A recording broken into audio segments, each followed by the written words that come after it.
What's up guys, it's your girl Vanessa and I'm back with another video. So today's video is going to be signs that you're dating a covert narcissist. I just want to make a disclaimer. I am not a psychologist. I am just speaking from experience. If you are a highly sensitive person or very emotional, you are a target for a narcissist. So covert narcissists are not usually loud and obnoxious and verbally abusive around other people.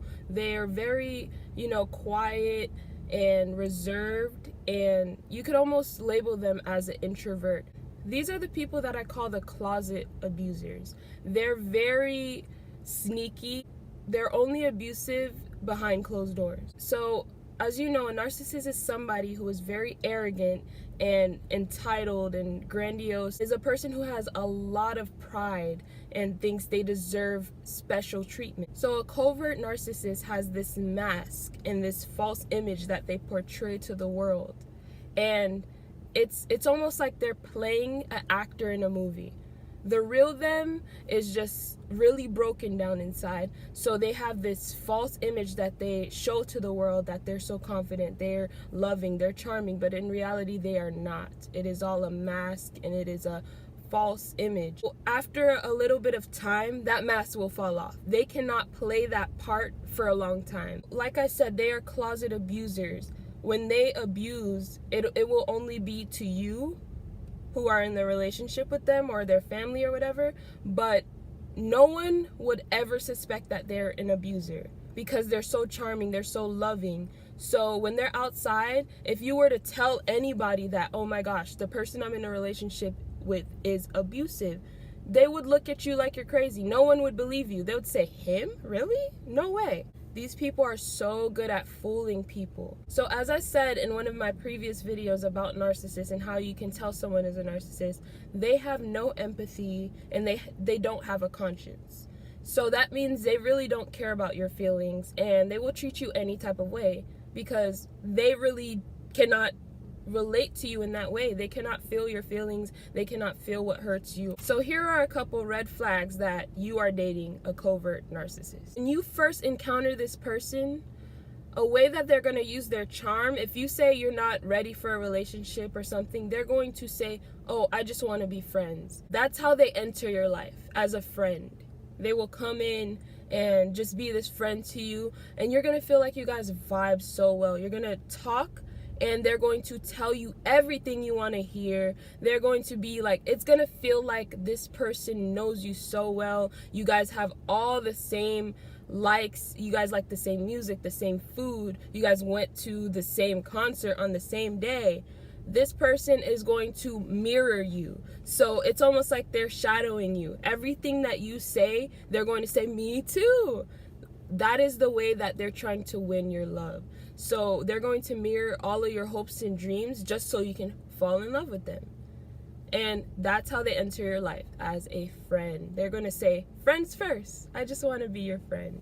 Oftentimes this person will tell you that they've been hurt in the past and they will make you feel bad for them. They will say, oh, all of my exes did this and this to me and I didn't deserve that. And they'll just talk about how their ex is just this evil person, how the ex was just crazy and they're just the victim and they didn't do anything wrong. And they're going to say they're scared to love again. They don't know what to do. All of these excuses so you feel bad.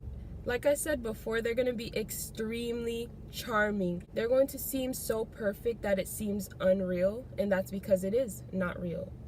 There are no perfect people. So if someone comes off as just this perfect, knight in shining armor, and they have no flaws, and they're just so perfect and love the same things as you, that is a covert narcissist. Once they get you with that charm, that's when you fall in love with them. Once they charm you and they tell you everything you want to hear, how much they love you and how much you guys are so similar, they'll convince you that you guys have so much in common. That's when it all begins. So once you fall in love with them, they don't fall in love with you. You are an object to them. Covert narcissists will sometimes create drama or conflict just to play with your emotions. They will start up just some big thing just to get you angry. They'll tell you that, oh, this girl just called me and told me I'm amazing and she wants to go out with me. and they'll be like, how do you feel about that? And they know that's going to make you angry, but they want you to feed into that. You're giving them the supply. You're making them feel important. They want you to feed into that. They want you to feel bad. They want you to feel some type of way. Once they realize that they reeled you in and you're in love with them, that's the moment where the mask falls off. That's when the abuse starts. So they'll begin to isolate you from your friends and family. They'll start to tell you that this person doesn't like you so that you stay away from them. Then they'll go behind your back and tell that person that you don't like them. So they're just trying to create conflict there. One of the biggest reasons why they want you to be isolated and only talk to them is because they don't want you to have a support system. So that when you start to cry out for help, you'll feel so lonely that you'll run back to them or you'll have no one. After the covert narcissist puts you on this pedestal and tells you, oh, you're amazing, you're beautiful, I love you, you're the best in the world, we're so similar. Right when you fall in love with them, the mask falls off and they start to devalue you. They start to tear you off that pedestal. They yank you off that pedestal. They just want to destroy your self-esteem. All of that love that they were giving you, they want to destroy it. So if you're an empath, don't think being an empath is a bad thing. If you're an empath who has no self-love, that is a bad thing. That's who they target. The empaths who don't know how to control their emotions and the empaths who don't love themselves. Because the empaths who don't love themselves will tolerate this behavior. When the abuse starts, you're gonna see them as a whole new person. It's gonna be so shocking to you because they're gonna feel like a whole complete different person. They're gonna talk about themselves 24/7. You could walk away and come back and they're still talking about themselves. You'll be on the phone for like a good 8 hours and they are the one carrying the conversation, just talking about themselves. They will start to interrupt you and ignore you. So whenever you say something, they're not listening or they don't care. And they're gonna make that known, that you don't get to speak. I don't care about what you have to say. But when they're speaking, they want to talk about themselves. So they're gonna interrupt you. Whenever you say a sentence, they're going to find whatever they can find in that sentence just to talk about themselves. Then they're going to start to manipulate you and gaslight you. They're going to start doing things to get you angry. And when you call them out on it, the gaslighting starts, which means they're going to make you feel crazy. I never said that. That's what they're going to say. They're going to say, I never said that. Or they're going to say, you're so sensitive. They're going to say, it was just a joke. They're going to say, you always do this. You always want to start something. Another thing they're going to do, they're going to become very critical of you. They're going to tell you things that you should change about yourself. Oh, you're too shy. You're too quiet. You should dye your hair red. They're going to tell you, I've always liked girls who had bigger this and bigger that. They're going to tell you things about yourself that you should change. And they're going to know that you cannot change them.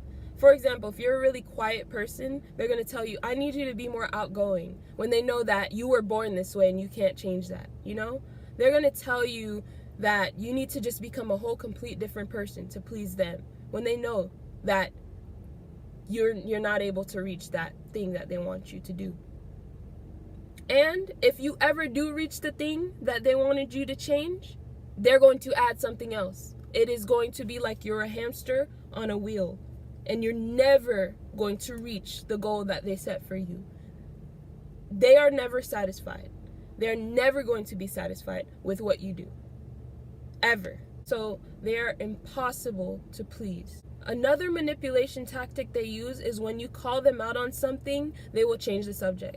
So you could call them out on something they did, and they're going to be like, you want to go get pizza?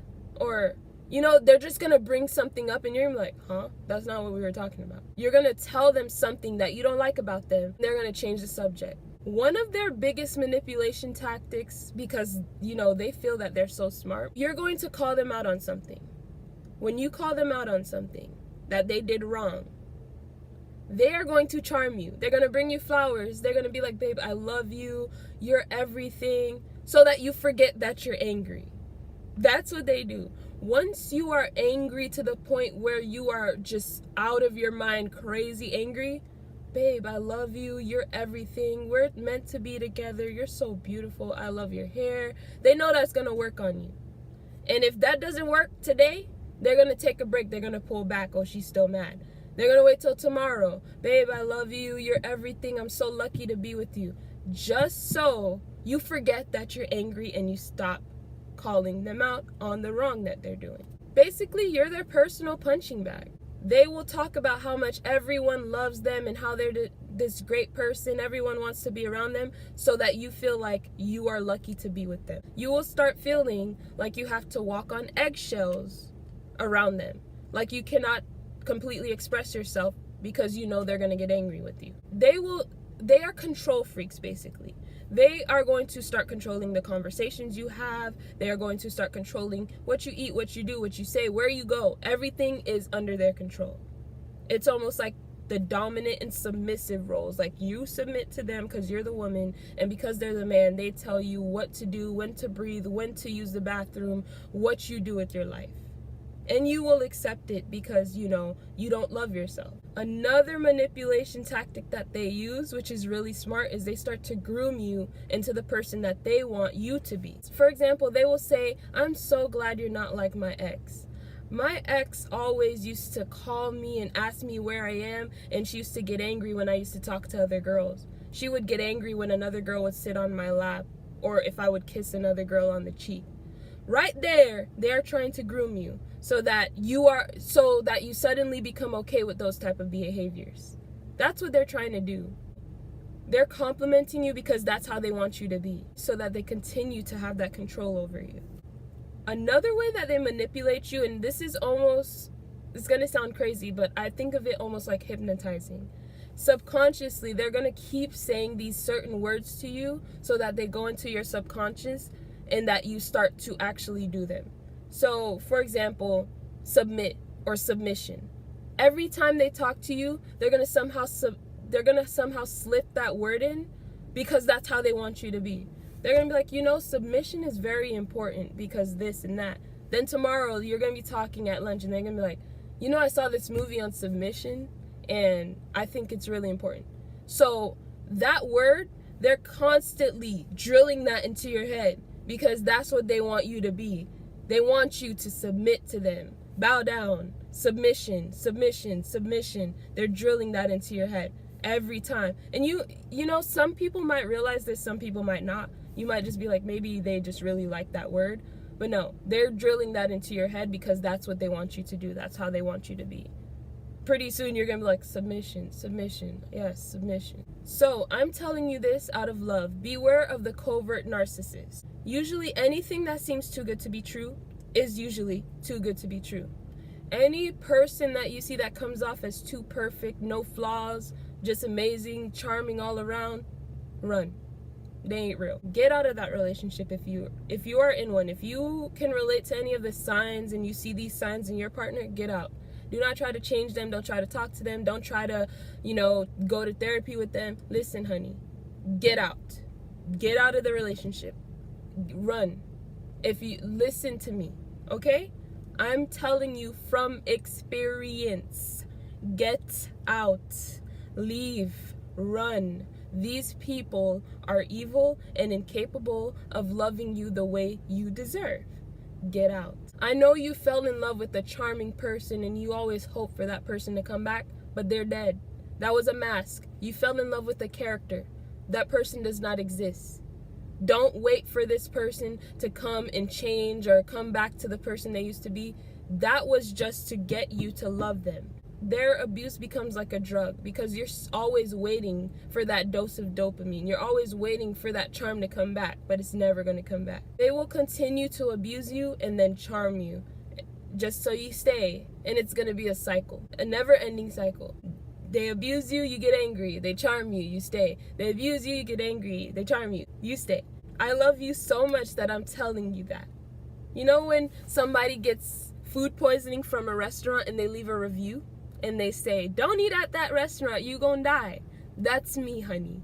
I'm telling you, out of love, get out.